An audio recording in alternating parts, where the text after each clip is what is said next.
All right, welcome everyone to the Flow Live from Homeschool Live.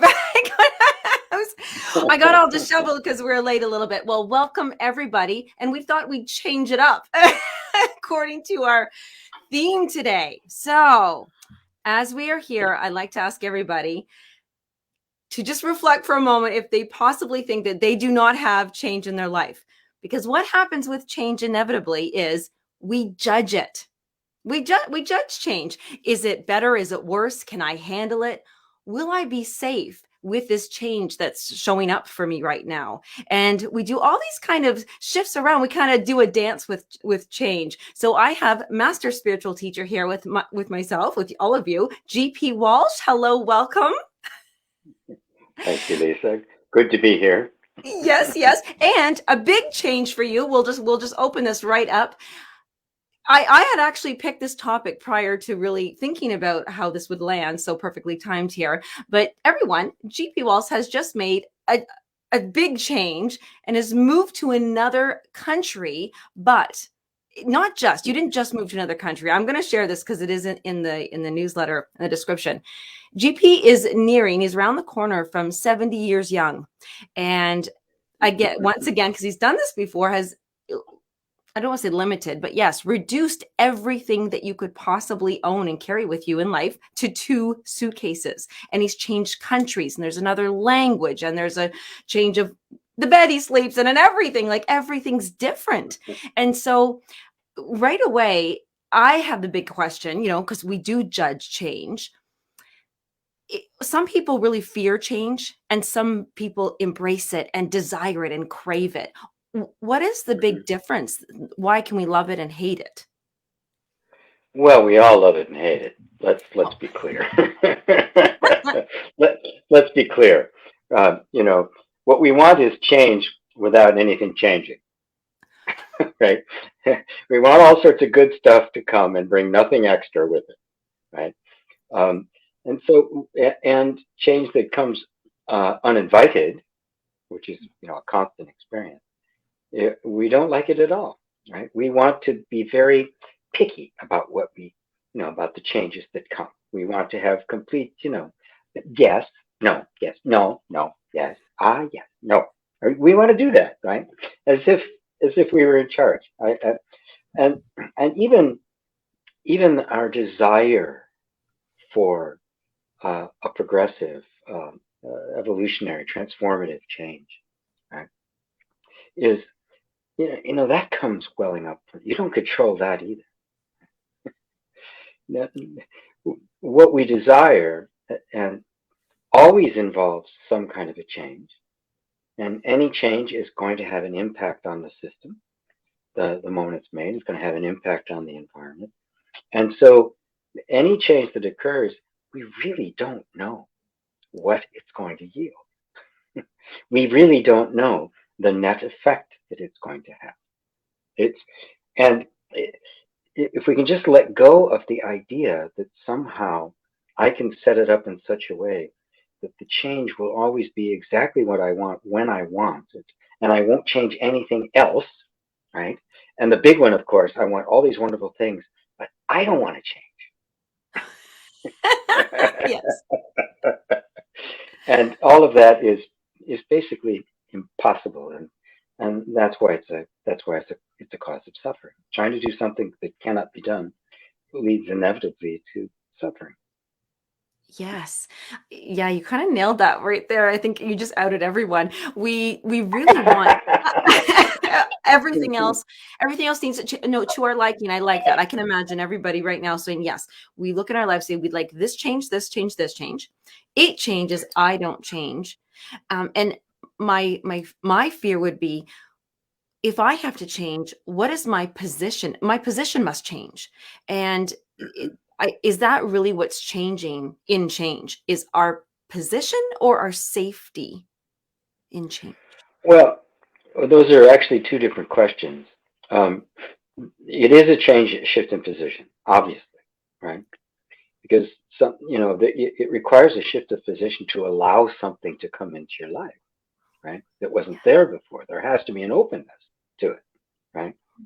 And every change involves a shift in the inner environment and the external environment.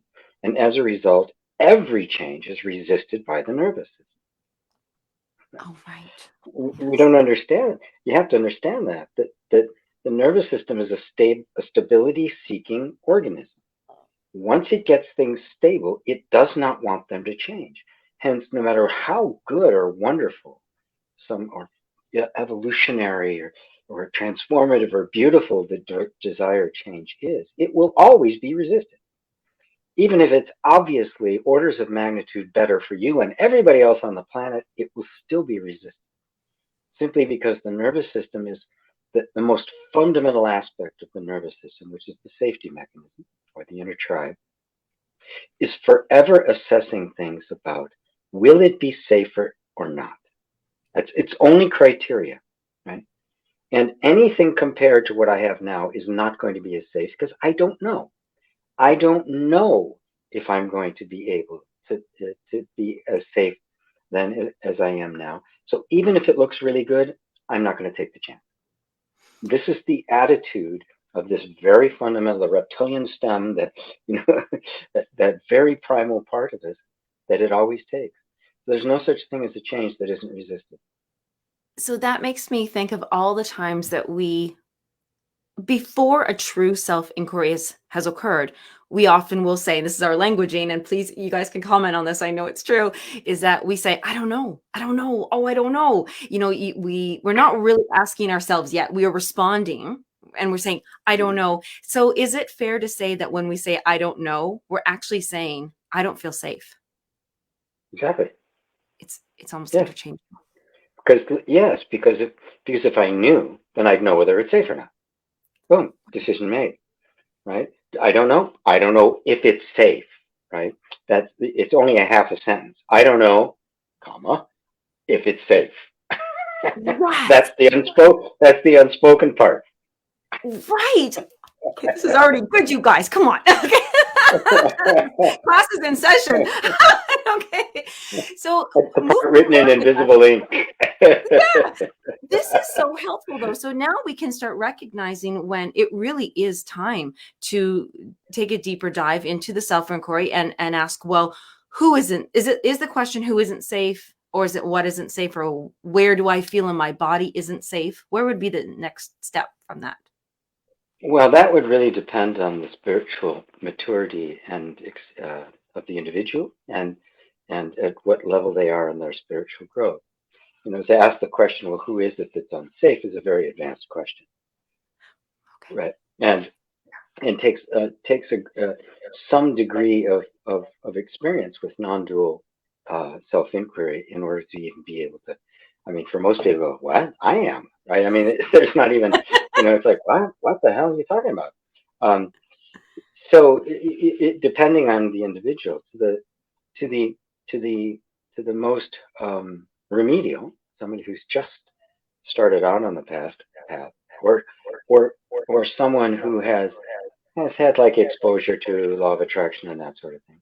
You simply bring them into the body. Okay. Feel the body's resistance to it. Right? Right. And simultaneously hold in your mind what it is you are wanting, this change that you want to have happen. Because prior to any kind of thought about it, how I shouldn't do it, or maybe it's going to be wrong, the confusion that arises, the source of that confusion is a much more primitive resistance to it. There's something much more primal that is in resistance to change in general, right? And so there may be a specific thing about this specific thing, right, that you want, right, because you've had a bad experience in the past that was internalized, or it may just be it's different. No, but the way you get to find that out is is by first simply going into the body, and the experience there is that first off, you'll find that even oftentimes even holding a picture of this change or thing you desire it'll be fun. You can't hold it. You get easily distracted. It goes away. It's blurry, right? We think, oh, I'm just really not good at visualizing. No, that's the resistance. Because it's done such a good job of shutting down and staying safe, it doesn't even allow for a desire to arise before it steps on. And so a lot of people say, I've lost the dream. I've lost my vision for my life. No, you haven't lost it. It just has had no opportunity to come out. So the first thing I do is I just say, no, just visualize it as best you can, right? And if it slips away, just bring it back. And if you find yourself suddenly going to the store for something, stop and recognize that you've just been completely distracted. And that's the first layer of defense when it doesn't want a change to take place, is it shuts down the desire right as it's like plucking the plant out of the ground the moment the shoot appears, right? Or stepping on it or putting a rock on it or something, right? Nope, can't get out. Right. Now, and then we have all sorts of things. We try to hold on. We do visualizations. We wonder why it doesn't work. 4 times for 17 seconds or, whatever the number is. And it just doesn't work. You can't get past 8, right? before you're off somewhere. It's a matter of allowing yourself to recognize you're stepping into this position where you're not trying to get rid of the resistance, but simultaneously you're beginning to give equal time to the desire. So that now suddenly, once the nervous system gets convinced that you're not letting this go, that it can't just push it away anymore, the environment's changed. And now it has to reconcile with it because it's not going away. Before, it could just make it go away, right? And you deny it, or you have all these reasons why I can't do this and all that sort of stuff. Or my favorite is, how am I ever going to make that happen? The how to, right? That's a shutdown, right? So that's the first thing. And then you set aside all of the thoughts you have about it. You notice that there's all these thoughts. How to, you don't deserve it. Boy, nobody in your family's ever accomplished this. You're never going to do this. What are you talking about? And if you just kind of go past the thinking, and then you'll just notice that there's a feeling in the body, right? And you stay with that feeling. At the same time, you're holding this desire as best you can. And the longer you hold it, the more strength it's going to get. And the more strength they're going to get, eventually these guys will reach a parity. And when they reach a parity, because there's this conflict between the two, right? But you're not taking sides anymore. Because you're not taking sides, you've created an inner environment of safety. And what has to happen? They have to start doing this. And that's when the energy of resistance becomes the energy of fulfillment. Okay. Wow. That was quite I don't want to call it a formula, but kind of like the little steps. and each one probably as difficult as the next. I was imagining even, you talked about desires, holding a desire or a wish. And sometimes, and I'd like to just I'm going to distill this super tiny, that desire might even be, and I'm bringing this to everybody, motivation to get up and make your own meal. Like, it doesn't have to be a grandiose, I need to make $1 million. It sometimes change is, we want to start an exercise program, or we want to start getting up an hour earlier so we can meditate, or whichever. And I'm finding that motivation, or reaching for the package of spinach at the store instead of the frozen pizza, right? Yes. That is a monumental change. Let's talk about that just for a monumental change. Yes. Yes. Change in your Since we're now broadcasting into lifestyle love stories as well. Yes. Well, a habit, because to change means to stop a habit or something that's familiar, something that's comfortable, something that you are expecting an experience from because you've done it so many times. And that change really invites a new experience. And I love this. I love that you brought up inner reconciliation. To everybody new here as well, that's actually a signature program that GP teaches. And that word is the biggest, newest word in my world in the last year, reconciliation. Often think of divorce and things like that, but it's really, Right. I love that you showed that it's something you were resisting. No, two things that you didn't think could get along, and now they're able to get along, but have safety with it and peace with it. Um, I will bring this up as Yeah, the opposites flow together. That's what happens, right. right? When they're equals, the opposites now can blend. And, instead of red fighting blue, you get purple. Yes. It's really Oh, simple. It's really simple. It's really simple. yes. I'm thinking right now of I have a sister, an older sister, and when we were younger, we fought. But guess what? She wasn't moving out. She was 8. I was 5 or whatever, right? Like, so you go, well, neither one of us are leaving. So what's going to happen here, right? And and you see, that's the important thing, because we've gotten this ridiculous idea that somehow I can get rid of the resistance. Or if I just hold that image long enough, the resistance will go away. And from the point of view of the resistance, it feels if it just has enough tricks up its sleeve, it'll make the desire. It'll always be able to undercut the desire, and that somehow it can be gotten rid of. By calling it sinful or bad, or you shouldn't have it, or all these long list of things.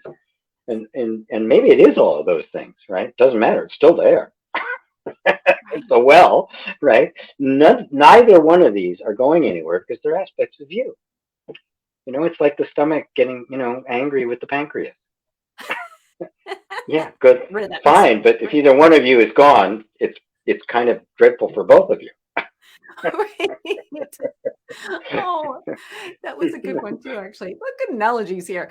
I really want to take your move as an example here, and I'm going to start reading some of these wonderful things. I remember my father telling me when I was younger, just teaching me a little bit more about because my father used to be very ambitious and outgoing and try this, and then as he got older, he wasn't displaying those similar Superman things, and so I asked him about it, and he said, "Well, honey, as both women and men get older, their need to conquer the world, changes, and there's more like archetypes, and our roles change." And I often wondered how true that is, because here I'm looking at you, GP, all gallivanting around the world, traveling around. And so it's not really an age thing. It's a role in life, would you say? Um, it's different. It's different for everyone. When there's a point at which you don't want to conquer the world anymore. You only want to conquer yourself. Right? You realize that the only real thing worth discovering and worth transcending is in you. It's all your beliefs about the world, not the world. There's nothing wrong with the world. It's how I see it. Right? So that turns the entire process inward. And you don't have to wait till you're 100 to do that. I mean, that can happen at any stage in life where you begin to turn more inward than outward. Um, but it just does seem to come naturally to people, and for some it begins to blend into wisdom, and for others it becomes very calcified. Right? They become very opinionated, very set in their ways. And if you become opinionated and set in your ways, you become very rigid. That's old age. Right? Just Yes. you're petrifying yourself. Right? You've lost curiosity. You've lost enthusiasm. You've lost childlikeness. You think you know, right? Yeah. And there's nothing more dangerous than thinking you know, True. because you don't, right? All human knowledge is relative and shifting. It's like everything else. It's constantly changing. There's no such thing as fixed knowledge, just like anything else. So anything you know now is likely to be obsolete tomorrow. And if you recognize that, then you realize that all knowledge is relative to the moment. It's useful now, and at some point it'll be thrown out. When that doesn't happen, you get fundamentalism. I mean, you get religions that are like 4,000 or 5,000 years old and still think the world operates like that. I mean, it's absurd, right? And of course, the only way they can then assert themselves is through fear, right? So you're put into fear. You can't think anything else. It's here in this book, right? Because you can't actually. It's not naturally enforcing because it's not true. Right? But if we took this position that all human knowledge is relative by nature and therefore is going to be shifted, right? Is empty of any absolute authority, which is what Buddha taught 2,500 years ago. All dharmas or teachings are empty. They're empty of self. They have no absolute truth. Even my teaching. He even said, even his teachings, right? Probably the greatest teacher of all time said, it's all empty. It has no self. It's not absolutely true. Right. And so this becomes the quest, right? And if I lose that and start to think that things really are true, I'm old. Doesn't matter if it's at 20, 30, or 80. I somehow feel I'm 2 points on there. I feel happy that you said that because I feel more flexible, but then I feel really ungrounded and kind of scared when you say that. And I'm like, well, what do I do? What does one do if I can feel that that's true? But my mind comes in, my ego wants to come in and say, eek, well, then I can never be right. And I can never know the truth, but I can. So True? yeah, what do we do with that? Yeah. And that's a good step. It's a good phase. That's kind of a gentler version of the dark night of the soul, right? Yes. Because that's what it is, right? It's like, well, then where do I stick a stake in the ground? What is actually true? Right. Right? There must be something true, or do we have nothing but this moral relativism? Yeah, right? There's nothing absolutely true at all. Well, there is, but it's not human knowledge. And I very easily point you to the one thing you know for sure, and that is I am. That's the truth. That's the only thing that never changes. Right. And that alone is where you stick that stake in the ground. My being is the only thing that doesn't change. Everything else does. So if it's the mind, it will always be looking for stability in thinking and in beliefs and in circumstances, and therefore it gets really attached to it. It doesn't want change. But if you're rooted in being, which is self-evidently always the same, then all the change is meaningless. It's all happening around you. It's like the screen of this computer getting upset with the images changing, right? It's like the screen doesn't care. Because I personify so naturally, I really felt the pain of the screen for a second there.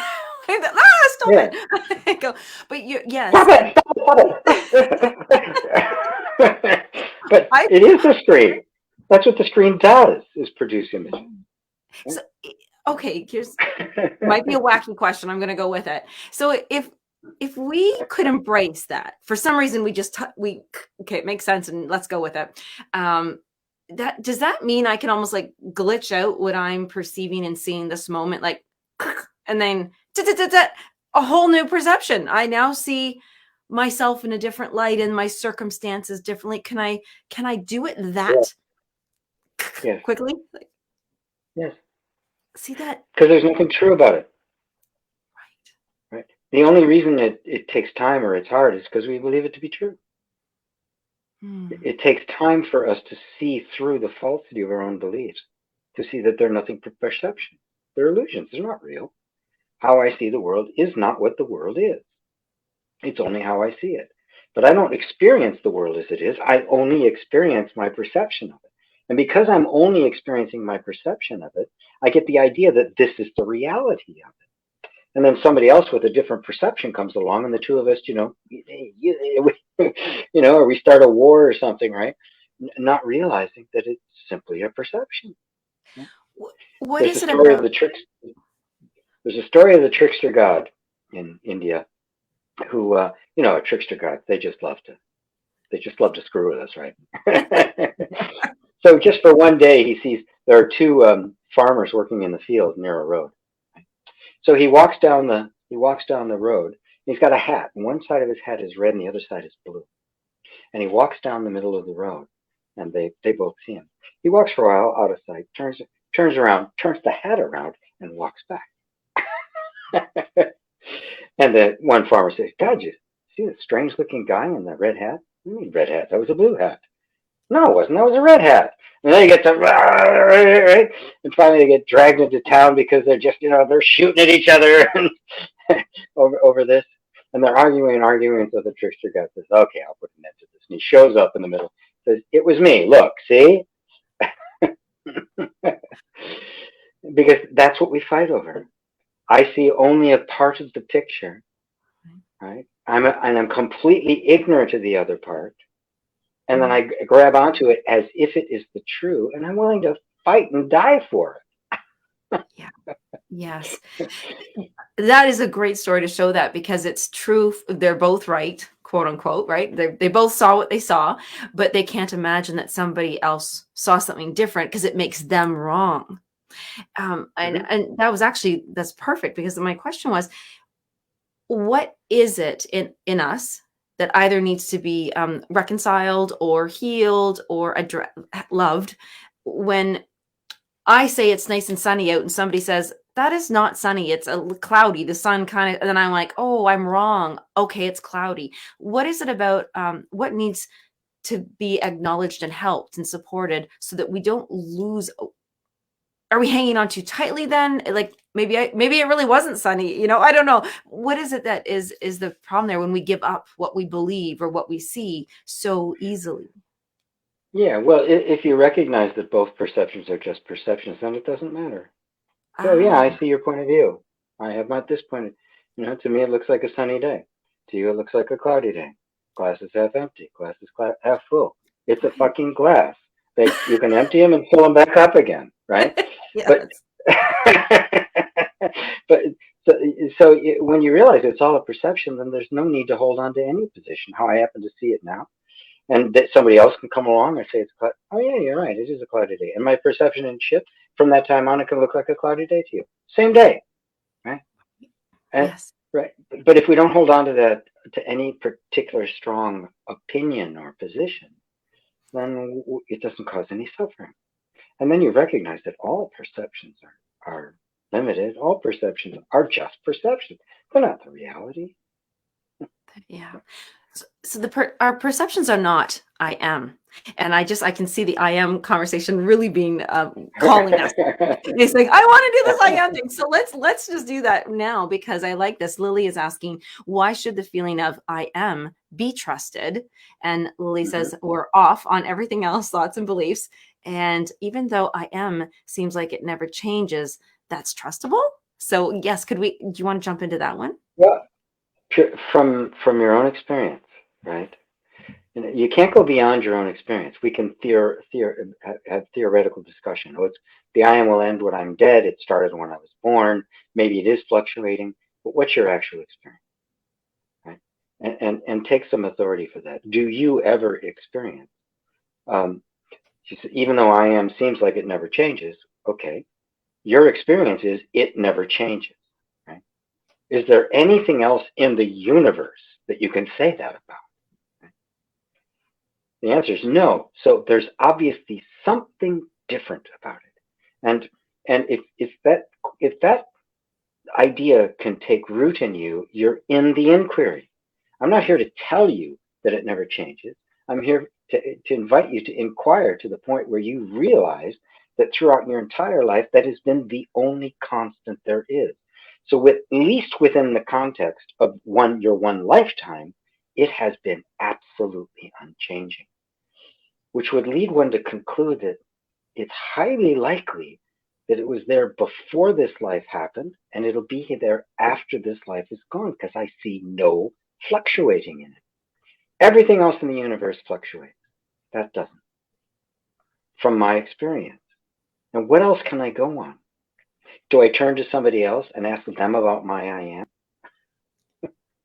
You can't. Nobody else is in this inner world. You're the only one that experiences that sense of I am. It is not something. It's not something to be cited by committee, because somebody else has an opinion about it. What is your experience? And the only reason this is difficult is because we've all been taught to doubt and distrust our own experience. once you just look at it long enough, you go, right, compared to everything else in the universe, it is changeless. It's the only thing I've ever experienced. So maybe I can look more into this. Maybe I can examine it, poke it, look, poke it. Try to find where it isn't. Try to find any time where it isn't there, right? Or that shifted into something else, right? Just try, right? And she says, true, but perhaps it's the most real dream. Well, there's no such thing as a real dream, but just look at it this way. Can you have a dream without having an I am? Even if you're looking, there's a sense that there's something looking at the I am. What I'm saying is that's the I am, right? It's not a thought you're looking at. The thought I am is going to fluctuate all the time. The thought I am appears as the ego and all of our ideas about ourselves. But they appear to what? Something real has to be there against that is having all of the experiences against which everything else is known. You can't have a dream without something aware of the dream and aware that it is a dream. What's that? That's what I call the I am. And that is beyond the dream. Right? I don't care. The I am is a dream. Okay, well, there's still somebody there having that dream. Find out who that is. And tell me if that whatever that is ever gone. Yeah. That's That's non-dual your inquiry, mind by gets the way. too involved. It's a mind bender, but if just you almost, yeah, it's a feeling. It really is really to the feeling. You said something really important there about we have a lot of doubt and fear in our lives, and it made me question if our nervous system, if its only job is to have us feel safe, and that's true for me, and it's true for you, GP, and it's true for everybody here. Why then do we try to have others doubt and fear if our very goal, like mission, is to feel safe? Why are we screwing up? Why are we doing that? Oh, Lily. um, um, well, it's just conditioning, right? Because we've learned the fundamental drive to feel safe is there, right? But still, um, how to go about being safe is the argument that goes on forever. It's the argument that's been going on since the beginning of time. And there's been all sorts of different ideas about it and different conflicting ideas. And I'm not safe because you have this bad other view of things, or right? Yes. And suddenly now you're the reason I feel unsafe, right?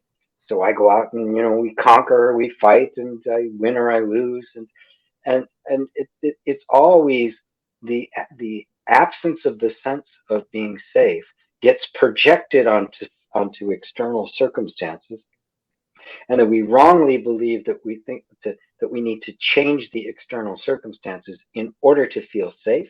We do. We still don't feel safe. We go, I got to change them some more, and we never stop and look and say, maybe the sense of safety is not a product of the external environment. Ooh, if you ask that question, you're in the inquiry. I feel like that we should just bring up the inquiry here again. Would you say that self-inquiry, the questioning, the seeker asking a question about self, is that a religion? Is it a modality? What do we call that? It's all of the above. Um, even Richard Dawkins, right? Probably the world's leading atheist, right? Who's a scientist, and he's critical of everything that has to do with religion. He excludes Buddhism from that. Talks about Judaism, Christianity, all of them except Buddhism. He says it's not a religion because it doesn't have a God that's imposing rules. It's Right. a philosophical inquiry into the nature of reality. Right? It's very different than the scientific model, but he gives it its due, which I really applaud him for. And also the Buddhists, there's never been a Buddhist jihad or a crusade, right? So that point of view, philosophy, whatever you want to call it, has yielded a very different kind of culture, than the Western cultures, which are all oriented towards sets of rules that need to be imposed. So the genuine inquiry is a desire for truth. That's all it is. We can call it Mm. spirituality. We can call it religion, right? Because obviously, if I desire truth, I'm going to try to live according to the truth as I know it. That's religion, right? I'm going to try to codify it in some way. I'm going to try to teach it to others. That's religion. That's spirituality. Yeah, the name, it's philosophy, right? Yes, And the yes. philosophy is just the best use of the mind to alleviate suffering. I mean, that's what Oh, philosophy is. It was a means of getting to the truth. yes. And so you can call it whatever you like, right? Just don't call it late for dinner. I mean, it's just it is what it is. It doesn't matter what the name is, and when you're engaged in it, you know it, right? Mm. Because Yeah. it's just a genuine desire to know what's actually true beyond beyond your prejudices, beyond your preconceived notions. You put all of that aside and go, I really want to know what's true, even if it contradicts everything I believe. And at that point, you are on this what I would consider the spiritual path. And I call it spiritual simply because there's more to it than it. There's really a whole engagement of heart in the Mm. process, right? Yeah. I want to get to the heart of the matter. I want to know who I am, and you can feel that there's a dimension to that that isn't merely theoretical. It's not merely philosophical. It's not merely religious, although it engages all of them. I use the word spiritual for that, but a lot of people give that a different meaning. So in that case, I call it, I don't know what it is.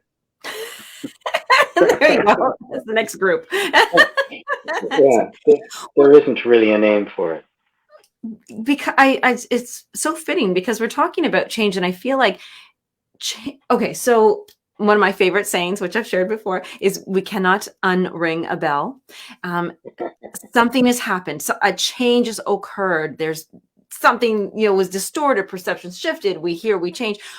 So in this topic of change and finding out, it does, as we take a step further along the spiritual path, is that where more change happens, or does almost more stability happen and less change, or you can't measure it? It's not.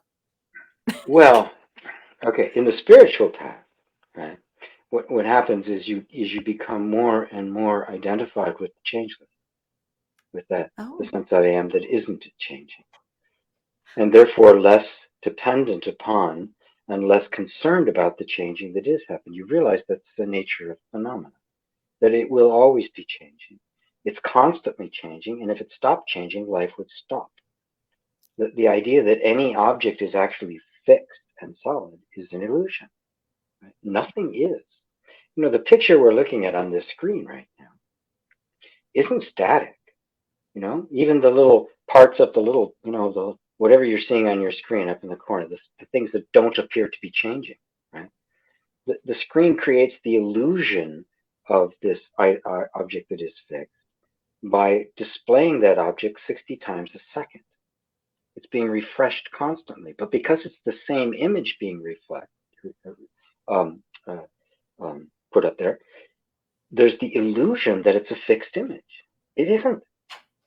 It and the video is simply the fact that you and I happen to be moving, but at the same time, the screen 60 times a second is recreating these images.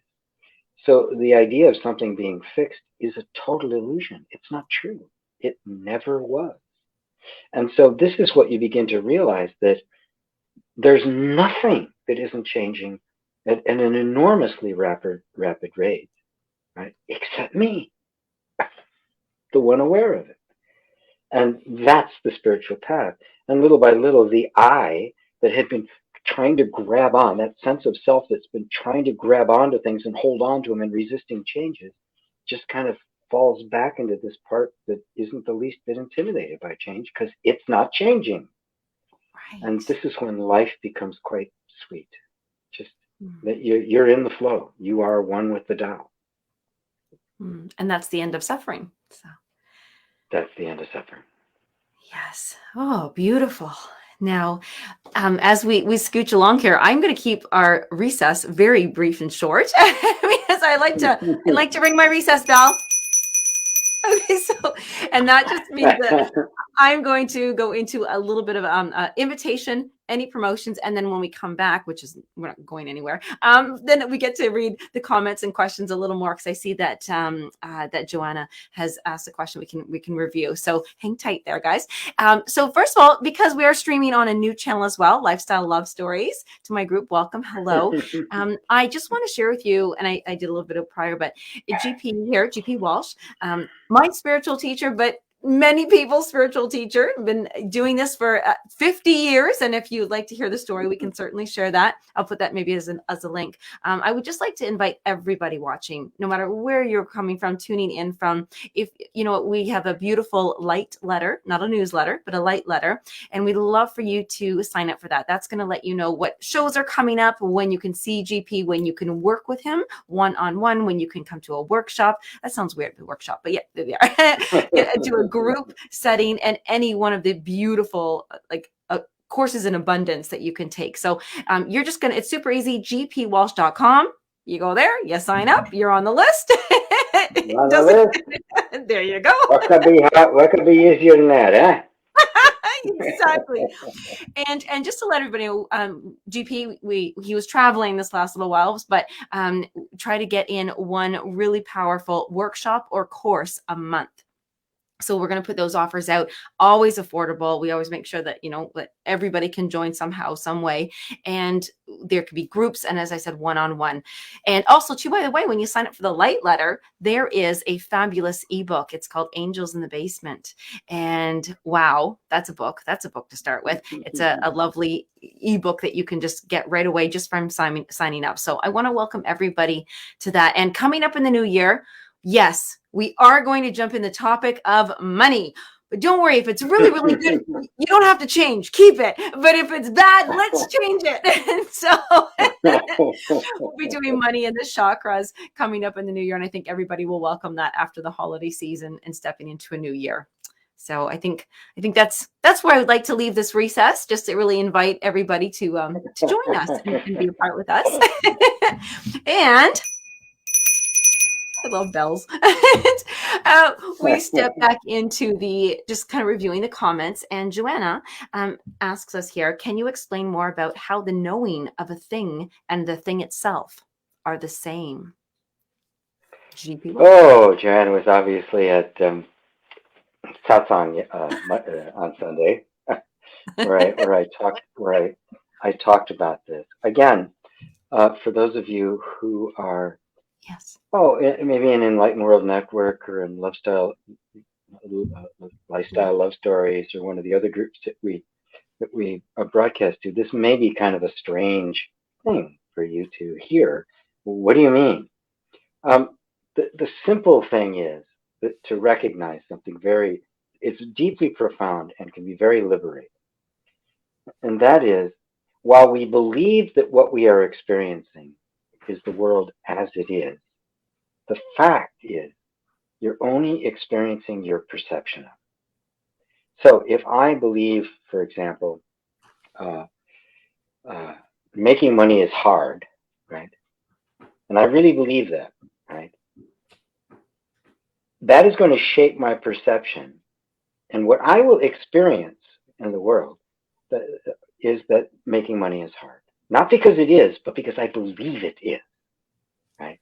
And this is just not New Age talk. This is neurology. It's been shown quite clearly that there's a whole mechanism within the nervous system that, because the cognitive part of us can only handle so much information at a time, there are various filters that filter out stuff that would be extraneous.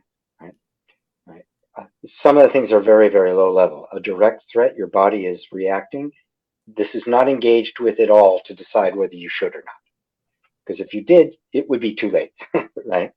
But all the way up and down, there's certain things that require discrimination and other things where you are more consciously engaged, right?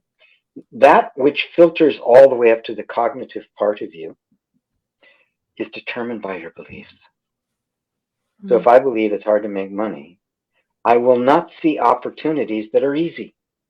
Not because they're not there, but because you literally will not see them.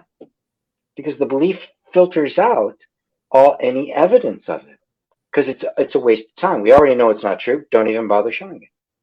And so it filters out that which contradicts that belief and amplifies that which confirms it. Now, is it absolutely true? No. There are plenty of people who've had the experience of it coming very easily, right? I've had that experience myself. It just comes out of nowhere, right? Right. So obviously, it's not an absolute truth. But if I believe it to be true, that is what I will experience. Now, that's the most fundamental level. A remedial reduction, a dilution of that is what people call the law of attraction, right? Yes. The actual underlying principle is much more refined and nuanced than that. But no, people don't want to buy the refined and nuanced. They want the quick answer. So good enough. When you begin to explore this as an inquiry, I mean, just that alone is mind blowing, is it not? Right? That I don't experience what actually is there, only what I believe, which should immediately begin to turn me towards my beliefs to figure out, how is this belief really true? Which means, if it's really true, it's true at all times, in all places, for all people. So if there's anybody out there that's not having that experience, then it's not absolutely true. It's my belief. And now I can begin to dismantle that belief and begin to see differently and have a shift of perception. And if I say, oh, it isn't true, I can even say, well, maybe it is easy. Just saying maybe it is tells the nervous system, okay, let in some additional information. And voila, all of a sudden, it will be. It will seem that way, at least seem possible, right? Now, taking it one step further, which is where Joanna wants to go, is, and this is a more advanced inquiry, right? Okay, if what I am believing is creating all of my perceptions, is there anything out there that exists independent of my perception? Oh. How would I know? Oh my God. That's an inquiry. It's a powerful inquiry, and it's one you have to make, because I can't answer. I can tell you, right? But it won't do you any good. But just to go, oh, wow, how do I know? How do I actually know that it's really there and I'm just not imagining it? The answer is you don't.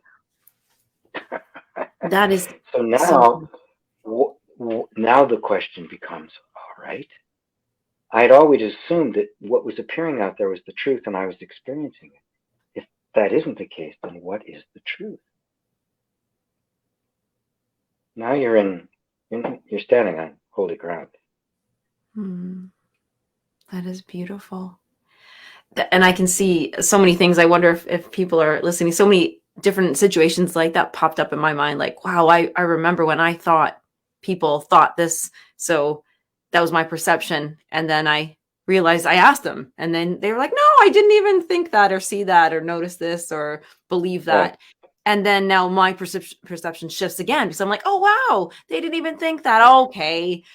And it, boom, worlds just change. Right. Yep. And like I'm so glad a question came up, and I'm so glad. I'm going to go into it because I was going to bring up EFT, and I know that we were a little bit late, so I'm going to ask GP if he doesn't mind staying for 5 more minutes here. And the cats are okay; they'll do it. But EFT, we're talking about EFT, energy freedom technique, but energy techniques and really settling the nervous system when it is feeling threatened and not safe with change. I was gonna ask and bring that up. So I'm gonna go right into Warner's question. And thank you everybody if they have to go, thank you so much. We had so many, David and Elaine, Penny and Bernadette, and anybody else I missed. Oh, Mark was here as well. So I just wanted to say hello and thank you everybody for showing up here. Warner is asking, when is a good time to work on beliefs, which we're talking about, with EFT? And when I started, I sure was not safe for change, not sure now. How could I know what the nervous system is ready for some change is when is ready for some change. I Mm. love that. Yeah, well, first, recognize that the reason human beings are so plentiful is because the human nervous system is the most adaptable thing that's ever come along. We're right up there with a couple of aquatic reptiles like toads and frogs, which are the only creatures that live in more environments than we do. And for them, their adaptive ability is their skin, which is really it's just amazing. For human beings, it is the nervous system. And because it is an adapting mechanism, it is always ready for change. And so if if it senses the presence of safety, it will immediately attempt to begin to expand into it. If it detects danger, it will contract. That's the nature of it. EFT communicates safety through touch, which is why it works so well. So what you're doing is you're creating an inner environment of safety, right? Maybe at the same time you're going over something that's really stressful and fearful, right? You're holding a picture in your mind that your nervous system is terrified of, but simultaneously it's getting this message from out of nowhere: you're safe. This creates kind of an incongruence in the system that it has to reconcile. It has no choice because it's adaptive. That's its nature. So the short answer is it's always ready for change. Right? It's the mind that resists change, not the nervous system. And that contradicts what I said before, but it's just a different way of looking at it. The safety mechanism wants to guarantee safety. If you provide it with safety, it will automatically begin to adapt to the new environment. When you simply, I want this to happen, right? And you're not providing the environment of safety, you're simply holding this image doggedly, trying to visualize it and stuff like that, and trying to make, what you're doing is creating an antagonistic relationship towards the safety, which then makes it dig in its heels. But what if you held that with the most loving, completely acknowledging the fact that that's its job, it's got to keep you safe, and in fact, if there is anything about this that would put you in danger, you don't want it to happen, right? Now, you've taken away all the conflict with the system. You've become the peacemaker. And now you're simply sitting with two aspects of yourself, which are both equally real and equally powerful, which is the desire for freedom and the need for safety. And when that happens in an environment where you yourself are safe, they will do this, and the flow will happen. And that's a guarantee because it's the nature of the system itself. It has to do it. It's what it was designed to do. So the nervous system is always ready to shift into an environment of increased safety. Right?